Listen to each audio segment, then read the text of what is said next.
Hello students, SKB academy के इस YouTube channel पे आप सभी का स्वागत है। आज हम लोग लेक्चर 1 वेक्टर का लेक्चर नंबर 1 शुरू करने जा रहे हैं। तो मैंने कैलकुलस पूरा कर दिया है और कैलकुलस का जो पैकेज था वो मैंने 14 लेक्चर्स में कर दिया है, कंप्लीट हो चुका है। तो उसमें डिफरेंशियल कैलकुलस और इंटीग्रल कैलकुलस दोनों हो गए हैं। ये जो लेक्चर्स चल रहे हैं ये खास तौर से उन सभी बच्चों के लिए बहुत इंपॉर्टेंट है जिनकी बेसिक मैथ्स वीक है, या मतलब मैं वीक वर्ड को यूज़ नहीं करता, मतलब ये कहना चाहता हूँ कि जो बेसिक मैथ्स सीखना चाहते हैं, क्योंकि बेसिक मैथ्स जो है उसका फिज़िक्स में बहुत ज़्यादा एप्लीकेशन है। तो ये सारे बच्चे जो भी नीट एस्पायरेंट्स हैं, जेई एस्पायरेंट्स हैं, क्लास 10 से क्लास 11 में गए हैं, या जिनको मैथ्स में थोड़ी प्रॉब्लम होती है, बेसिक मैथ्स में थोड़ी प्रॉब्लम होती है, उनके लिए ये लेक्चर्स डिज़ाइन है स्पेशली, सारे नीट और जेई एस्पायरेंट्स के लिए। तो कैलकुलस को कंप्लीट करने के बाद हम वेक्टर्स पे आ रहे हैं। वेक्टर का लेक्चर 1 है ये। तो चलिए देखते हैं। फिजिक्स में जो फिजिकल क्वांटिटीज हैं वो दो प्रकार की, ब्रॉडली स्पीकिंग, मतलब मोटे तौर पे दो प्रकार की होती हैं, स्केलर्स और वेक्टर्स।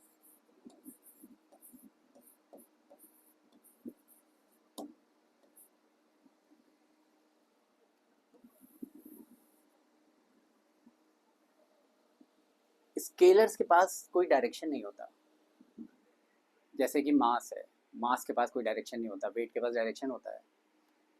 मास के पास कोई डायरेक्शन नहीं होता, टेम्परेचर के पास कोई डायरेक्शन नहीं होता, डिस्टेंस के पास कोई डायरेक्शन नहीं होता। तो इस तरह की क्वांटिटीज, या number of apples in A basket, इसके पास कोई डायरेक्शन नहीं होता। नंबर्स के पास, प्योर नंबर्स के पास कोई डायरेक्शन नहीं होता। तो स्केलर्स, फिजिक्स में जो स्केलर क्वांटिटी है वो क्या क्या है, जैसे मैं for example mass, scalar quantities के पास कोई डायरेक्शन नहीं होता। जैसे फॉर एग्जांपल एक मास हो गया, mass is doesn't have a direction in space. At least ये कह सकते हैं कि एक स्पेसिफिक डायरेक्शन नहीं होता स्पेस में। तो मास हो गया, मास के पास कोई डायरेक्शन नहीं है। डिस्टेंस हो गया, डिस्टेंस के पास डायरेक्शन नहीं है। वर्क हो गया, एनर्जी हो गई, टेम्परेचर हो गया।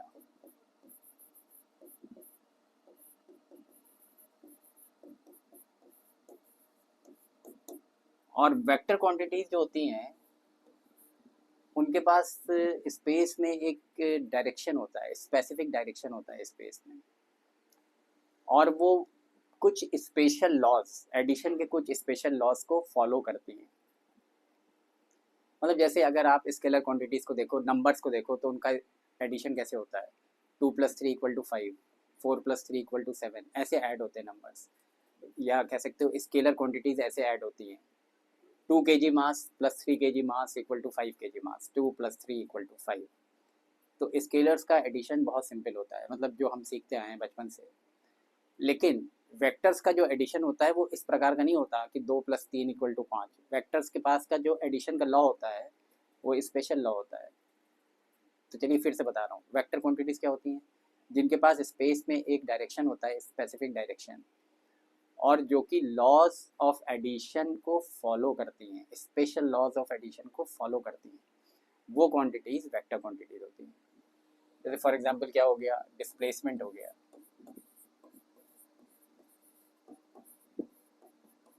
डिस्प्लेसमेंट वेक्टर हो गया, फोर्स हो गया, वेक्टर है, डायरेक्शन है इसके पास, वेलोसिटी हो गया, डायरेक्शन है, एक्सेलरेशन हो गया,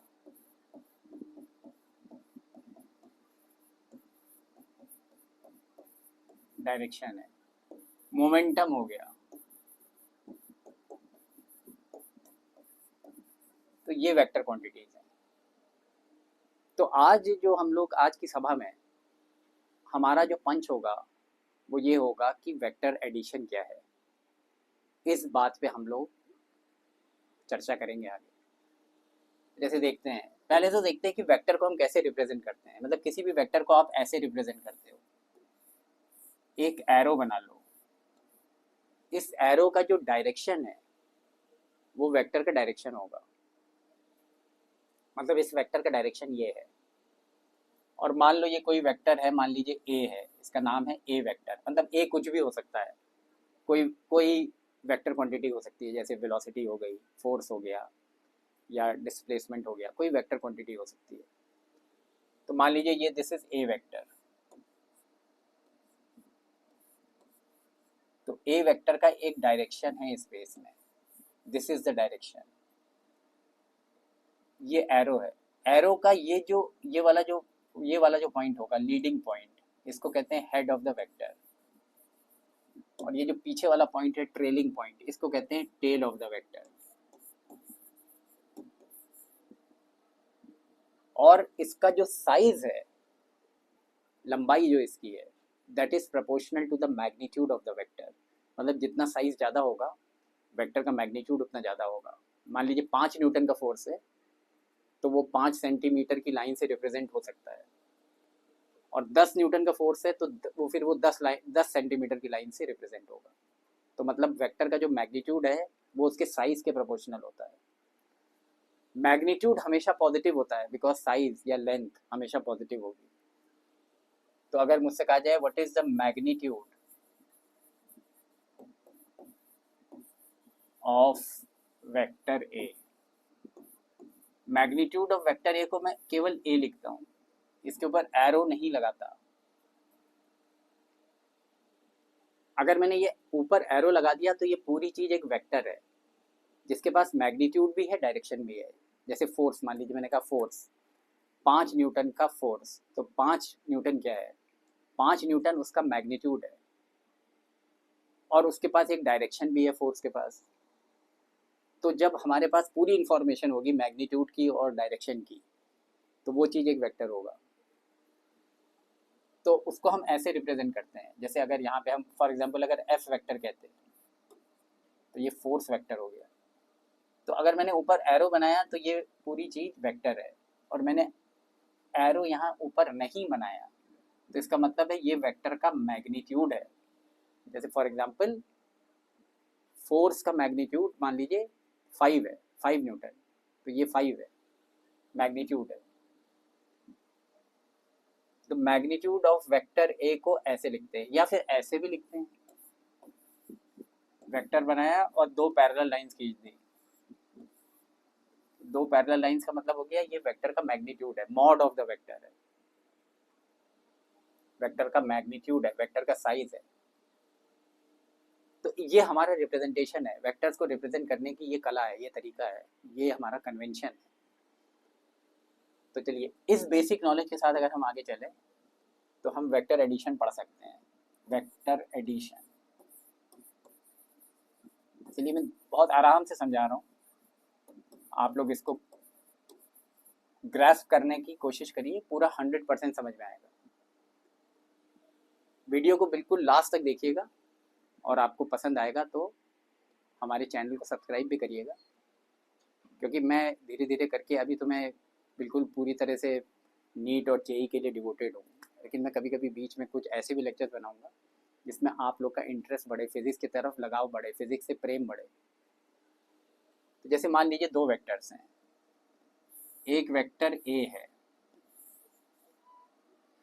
और एक वेक्टर बी है। इस वेक्टर का जो मैग्नीट्यूड है, ये वेक्टर ए है, ये वेक्टर बी है। इस वेक्टर का जो मैग्नीट्यूड है मान लीजिए 3 है। मतलब ऐसे सोच लो कि इस लाइन की जो लंबाई है वो 3 सेंटीमीटर है, बिकॉज मैग्नीट्यूड का मतलब क्या हुआ, मैग्नीट्यूड का मतलब हुआ इसकी लंबाई। मान लीजिए इसकी लंबाई वो तो हमेशा पॉजिटिव होगी, मान लीजिए 3 है, तो magnitude of vector A is equal to 3, magnitude of vector B is equal to 4। मतलब इस वेक्टर की लंबाई, ये लंबाई 4 सेंटीमीटर मान लीजिए, ये लंबाई 3 सेंटीमीटर मान लीजिए। मुझे क्या करना है, मुझे वेक्टर एडिशन करना है। वेक्टर एडिशन मतलब मुझे ये ऑपरेशन डिफाइन करना है, vector A plus vector B. इसको हम लोग कहते हैं रिजल्टेंट। मैंने लिख दिया आर वेक्टर। वेक्टर्स को अगर ऐड कर दोगे तो जो कुछ भी आएगा उसको कहते हैं resultant of the vector, that is R vector. तो मुझे इस ऑपरेशन को डिफाइन करना है, वेक्टर एडिशन को डिफाइन करना है। तो हम क्या करते हैं इसमें, देखिए पहले क्या लिखा है, ए वेक्टर। तो ए वेक्टर के पैरेलल मतलब समानांतर, ये दो लाइन देखिए पैरेलल है, समानांतर है, मतलब ये आगे बढ़ाओगे तो कहीं पे मिलेंगी नहीं, पीछे बढ़ाओगे तो भी कहीं पे नहीं मिलेंगी। तो इसको कहते हैं पैरेलल लाइंस, इनको कहते हैं पैरेलल लाइंस, हिंदी में कहते हैं समानांतर। तो वेक्टर ए के पैरेलल 3 सेंटीमीटर की लाइन खींचे अप्रोक्सीमेटली, एग्जैक्ट तो मैं भी नहीं खींच पाऊंगा, कोई भी नहीं खींच पाएगा। वेक्टर ए के पैरेलल 3 सेंटीमीटर की लाइन खींची, ये हो गया वेक्टर ए, लंबाई कितनी 3 सेंटीमीटर। इसका हेड जहां पे खत्म होता है, ये हेड है ये टेल है, इसका हेड जहां पे खत्म होता है वहां पे बी का टेल लगा दीजिए, मतलब यहां से, और फिर वेक्टर बी के पैरेलल, यहां से वेक्टर बी के पैरेलल चलिए 4 सेंटीमीटर की लाइन खींचिए, ये हो गया वेक्टर बी। इस लॉ को फॉलो करिए, इस कन्वेंशन को फॉलो करिए, क्योंकि देखिए ये डेफिनेशंस हैं, इनको आप प्रूव नहीं कर सकते, इसी तरह से डिफाइंड है। तो अब आप देखिए, आप यहाँ से चले, पहले आप कितना चले, मान लीजिए ये सेंटीमीटर्स में है, पहले 3 सेंटीमीटर चले इधर, फिर 4 सेंटीमीटर चले उधर, टोटल कितना चले 3 + 4 7 सेंटीमीटर आप टोटल चले। आपका डिस्प्लेसमेंट क्या हुआ, डिस्प्लेसमेंट को हिंदी में कहते हैं विस्थापन। डिस्प्लेसमेंट क्या हुआ, डिस्प्लेसमेंट आप यहाँ से चले थे, यहाँ पे मैंने लिख दिया एस मतलब यहाँ से मैंने स्टार्ट किया और आप वहाँ पे पहुँचे, यहाँ पे मैंने लिख दिया एफ मतलब यहाँ पे फिनिश हुआ। स्टार्ट पॉइंट और फिनिश पॉइंट को मिला दीजिए, ये मिलाया, ये जो लाइन भी ये आपका डिस्प्लेसमेंट है, विस्थापन। चलिए मोटे तौर पे विस्थापन का मतलब क्या हुआ कि जो नेट इफेक्ट है, मतलब पहले आप ऐसे गए फिर ऐसे गए, लेकिन आपका जो विस्थापन हुआ या डिस्प्लेसमेंट हुआ वो ये हुआ। मतलब और भी कुछ एग्जांपल ऐसे हो सकता है कि जैसे मान लीजिए मैं ऐसे जा रहा हूँ अगड़म बगड़म रास्ते से, ऊबड़ खाबड़ रास्ते से, ए से बी जा रहा हूँ, तो अगर पूछा जाए कि आप कितना डिस्टेंस चले, तो ये पूरा नाप लो, यहाँ से नापते चले जाओ नापते चले जाओ नापते चले जाओ, ये डिस्टेंस चले। लेकिन डिस्प्लेसमेंट क्या हुआ, डिस्प्लेसमेंट आपका ये हुआ ए से बी, ये मतलब ये शॉर्टेस्ट पाथ हुआ, दोनों पॉइंट्स को कनेक्ट करने वाला शॉर्टेस्ट पाथ, दोनों पॉइंट्स को कनेक्ट करने वाला सबसे छोटा रास्ता यही है, ये विस्थापन हुआ, ये डिस्प्लेसमेंट हुआ। इसी तरह यहाँ से हम चले, पहले ऐसे गए फिर ऐसे गए, टोटल चले कितना 7, लेकिन डिस्प्लेसमेंट क्या हुआ, ये हुआ। जो डिस्प्लेसमेंट हुआ आपका वही vector A plus vector B होता है, वही आपका रिजल्टेंट होता है, वही रिजल्टेंट होता है, मतलब ये जो हुआ वेक्टर, ये आपका रिजल्टेंट है। It is equal to vector A plus vector B. बस इतनी सी बात है, मतलब बस इतनी सी बात, छोटी सी बात, बिल्कुल बेसिक बात है, फंडामेंटल बात है। तो ये वेक्टर एडिशन का रूल है, ये रूल मैंने सामने आपके देखो आपको समझा दिया, ये रूल है। और एक ट्रायंगल इनइक्वालिटी होती है, ट्रायंगल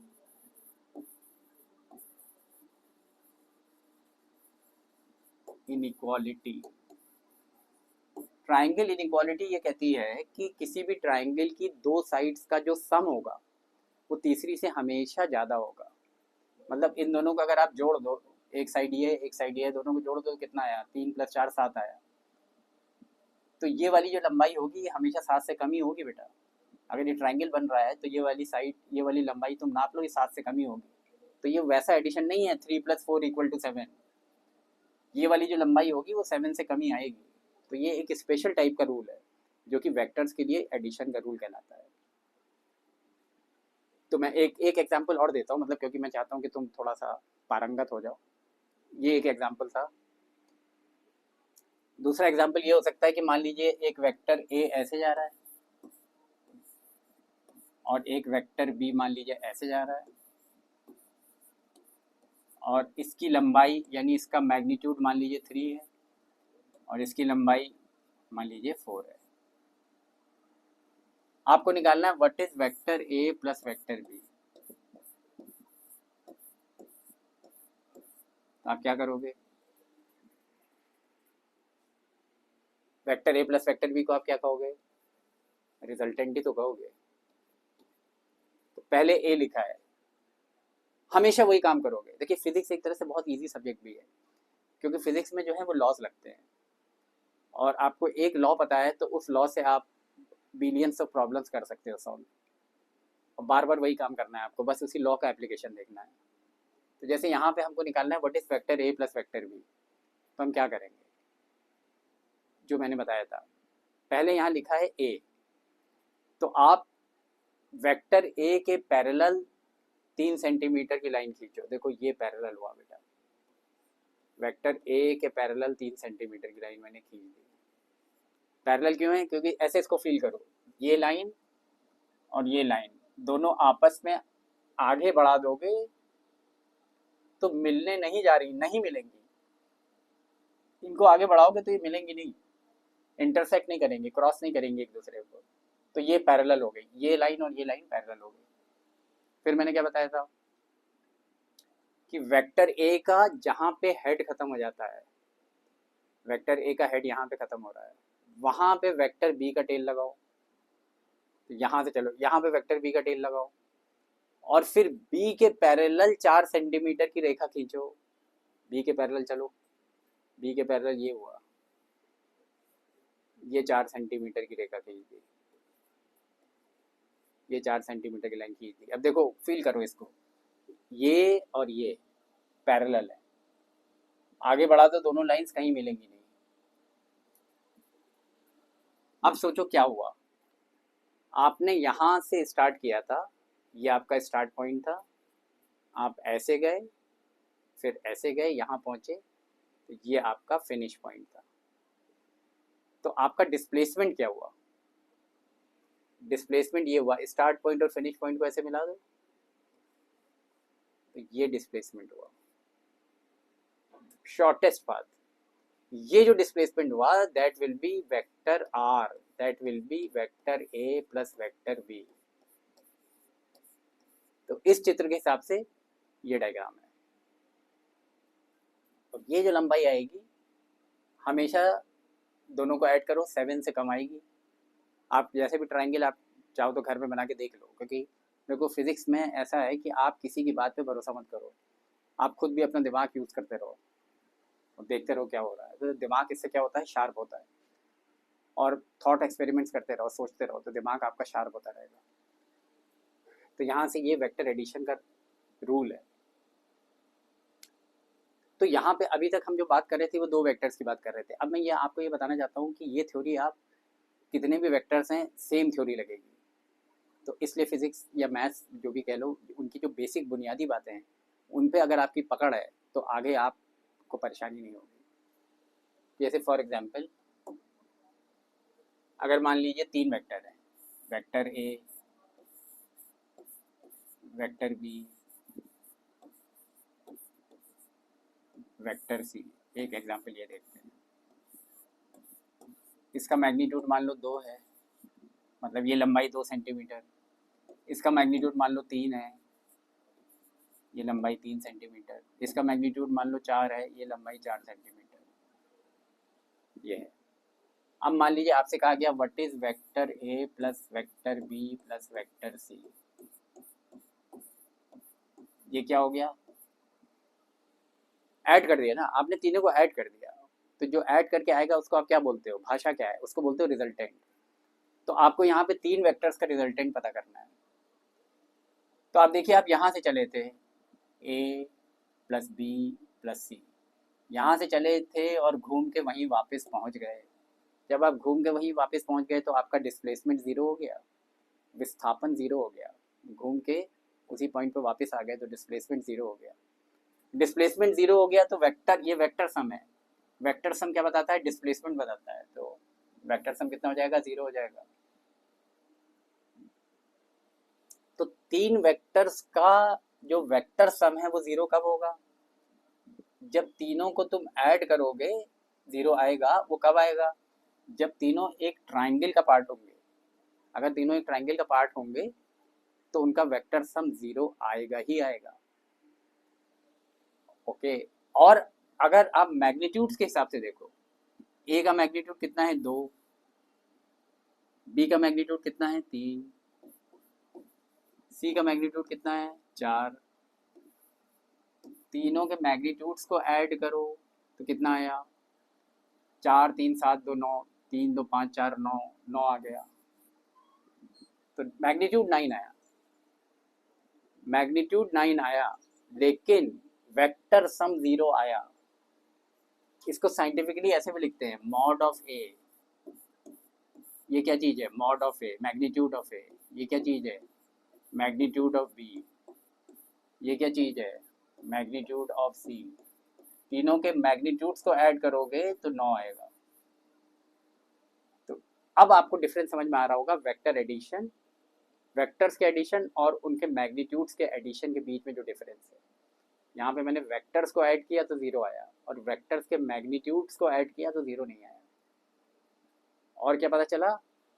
3 वेक्टर्स का जो रिजल्टेंट है वो 0 एक केस में हो सकता है, जब एक केस में होगा जब वो तीनों एक ट्रायंगल का पार्ट होंगे। हाँ, इस कॉन्सेप्ट को आप आगे बढ़ा सकते हो।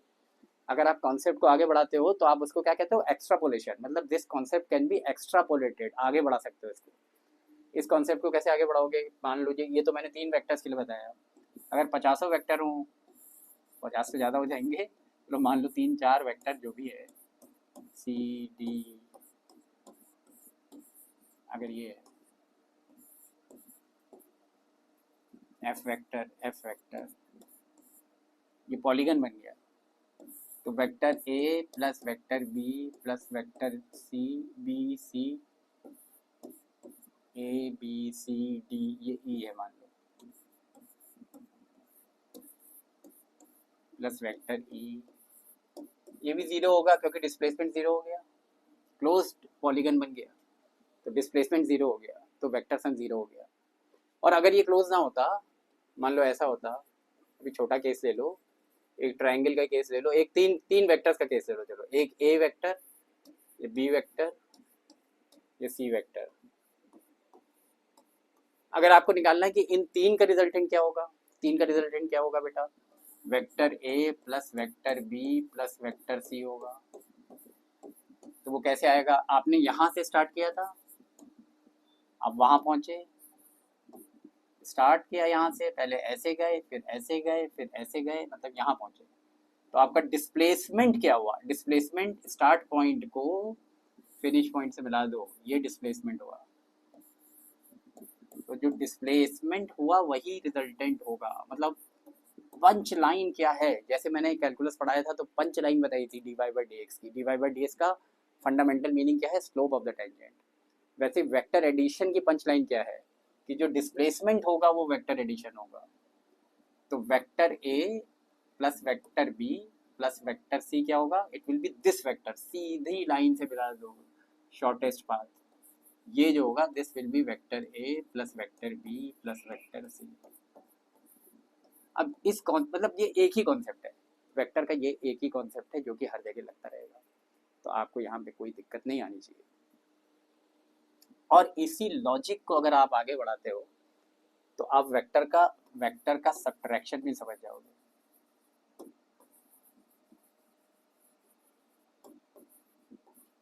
Because subtraction is a special case of addition only. कैसे? जैसे मान लीजिए ये वेक्टर ए है और ये वेक्टर बी है। ये मान लीजिए 3, मैग्नीट्यूड 3, इसका मैग्नीट्यूड 4। आपको निकालना है what is vector A minus vector B. Find, you have to find what is vector A minus vector B. तो आप क्या करोगे? थ्योरी वही है, कॉन्सेप्ट फंडामेंटल बिल्कुल वही है। पहले क्या लिखा है देखिए, बिल्कुल यहाँ पे ध्यान दीजिए। पहले क्या लिखा है? वेक्टर ए। तो ए के पैरेलल चलिए, और एक 3 सेंटीमीटर की लाइन बनाइए। ये बन गई भैया 3 सेंटीमीटर की लाइन, ए के पैरेलल चल रहे हैं, ये पैरेलल चल रहे हैं, दोनों लाइंस आगे मिलने नहीं जा रही, नहीं मिलेंगी। इसका हेड जहाँ पे ख़त्म हो जाए वहाँ बी का टेल लगाइए, यहाँ पे बी ऐसे जा रहा है, बी के पैरेलल चलिए, ये बी हो गया, ये बी हो गया। ये कितना है मैग्नीट्यूड 4, मतलब ये लंबाई कितनी है 4। लेकिन आपको यहाँ पे आप चेक करो, आपको यहाँ बी नहीं चाहिए, बी वेक्टर नहीं चाहिए, आपको चाहिए माइनस ऑफ बी। तो अगर बी इस तरफ है तो माइनस ऑफ बी वेक्टर उसी का उल्टा हो जाएगा ऑब्वियसली। अगर बी वेक्टर इधर है तो माइनस ऑफ बी वेक्टर उल्टा हो जाएगा, एरो का डायरेक्शन रिवर्स हो जाएगा। तो अगर बी वेक्टर इधर है तो माइनस ऑफ बी वेक्टर इसी का उल्टा बना दीजिए ऐसे। ये क्या हो गया, एरो को पलट दो, उधर जा रहा था एरो, एरो को पलट दिया, दिस इज, ये जो आया बन के ये हो गया माइनस बी वेक्टर। लंबाई इसकी भी 4 ही होगी बेटा, ये लंबाई 4 थी तो ये लंबाई भी 4 ही होगी, क्योंकि इसी को हमने पलट दिया था, मतलब इसी लंबाई को ऐसे घुमा दिया बस। तो अब हमारा क्या हुआ, पहले हम ऐसे चले, यहाँ से चले स्टार्ट, ये हुआ ए वेक्टर, फिर हमें क्या चाहिए माइनस बी वेक्टर, फिर ऐसे चले, ये हुआ माइनस बी वेक्टर। तो हम यहाँ पे कहीं पहुँचे तो ये हमारा फिनिश पॉइंट है। स्टार्ट पॉइंट और फिनिश पॉइंट को मिलाओ, ये मिला दिया, तो ये हो गया हमारा डिस्प्लेसमेंट। तो ये जो डिस्प्लेसमेंट हुआ, विस्थापन हुआ, विस्थापन या displacement, that will be vector A minus vector B. तो ये जो वेक्टर आएगा वो होगा vector A minus vector B. मतलब ये वेक्टर का देखिए सब्ट्रैक्शन हो गया। तो सब्ट्रैक्शन में कोई नई चीज़ मैंने नहीं बताई, मैंने बस जो एडिशन बताया था उसी को मैंने आगे लॉजिकली उसको आगे मैंने एक्सटेंड कर दिया, मतलब मैंने उसको एक्स्ट्रापोलेट कर दिया, उसी चीज़ को मैंने आगे बोल दिया, बस बता दिया। तो ये हो गया वेक्टर सब्ट्रैक्शन। तो मैं एक एग्जांपल और दे दूं जिससे आप पारंगत हो जाओ। मान लीजिए एक वेक्टर ए ऐसे है और बी मान लीजिए ऐसे है, 3 सेंटीमीटर 4 सेंटीमीटर। मान लीजिए आपको निकालना है what is vector A minus vector B. तो क्या करोगे, पहले ए वेक्टर लिखा है, ए के पैरेलल 3 सेंटीमीटर की लाइन खींचे, ये खींची, ये पैरेलल हो गया, ये हो गया ए वेक्टर 3 सेंटीमीटर। इसका हेड यहाँ खत्म हो रहा है, इसका हेड जहाँ खत्म हो रहा है वहाँ बी का टेल लगाइए, और हमें क्या चाहिए minus B vector. B vector उधर जा रहा है तो माइनस बी वेक्टर इसका उल्टा जाएगा। तो ए का हेड यहाँ खत्म हुआ था, यहाँ पे बी का टेल लगाइए। चलिए अभी अभी आप शुरुआत करो तो मैं पूरे बता दूँ। बी वेक्टर उधर जा रहा है तो इसके पैरेलल ये हुआ बी वेक्टर 4 सेंटीमीटर की रेखा, ये बी वेक्टर है, ये भी बी वेक्टर हुआ, दोनों पैरेलल हैं। क्योंकि एक वेक्टर को अगर आप स्लाइड करोगे पैरेलल टू इटसेल्फ तो वेक्टर की सेहत पे कोई फर्क नहीं पड़ेगा। लेकिन आपको यहाँ चाहिए माइनस बी वेक्टर, तो आप इसका पलटा मार दो, रिवर्स कर दो इसको, ये हो गया माइनस बी वेक्टर, ये हो गई आपकी 4 सेंटीमीटर की रेखा। तो भैया आप चले थे यहाँ से, ये आपका स्टार्ट पॉइंट था, ऐसे गए और यहाँ पहुँचे, ये आपका फिनिश पॉइंट है। स्टार्ट पॉइंट और फिनिश पॉइंट को आपका डिस्प्लेसमेंट क्या हुआ, आप पहले ऐसे गए 3 सेंटीमीटर, फिर ऐसे गए 4 सेंटीमीटर, तो आपका विस्थापन क्या हुआ, डिस्प्लेसमेंट क्या हुआ, स्टार्ट पॉइंट को फिनिश पॉइंट से मिला दीजिए ऐसे, ये डिस्प्लेसमेंट हुआ। तो ये वेक्टर जो आएगा, ये वेक्टर पूरा, ये वेक्टर हो जाएगा vector A minus vector B. और अगर वो पूछता है कि vector A minus vector B का मैग्नीट्यूड क्या होगा, अगर ये पूछता है magnitude, of vector A minus vector B, मतलब ये पूछता है vector A minus vector B का मैग्नीट्यूड। तो मैग्नीट्यूड का मतलब क्या होता है? मैग्नीट्यूड का मतलब होता है ये लंबाई। तब वो ये लंबाई आप नाप लीजिए, ये लंबाई आप नाप लीजिए, that will be the magnitude of vector A minus vector B.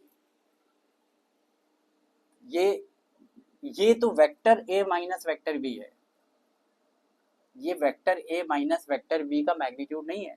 Magnitude मतलब ये लंबाई, मैग्नीट्यूड मतलब ऐसे दो पैरेलल लाइंस खींच दीजिए तो ये मैग्नीट्यूड है।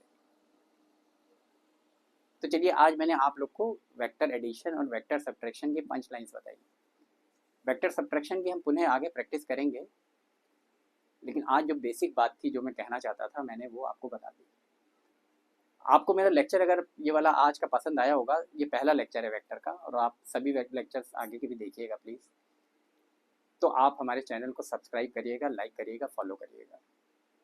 Thank you very much for this wonderful interaction. Have a nice day. Bye.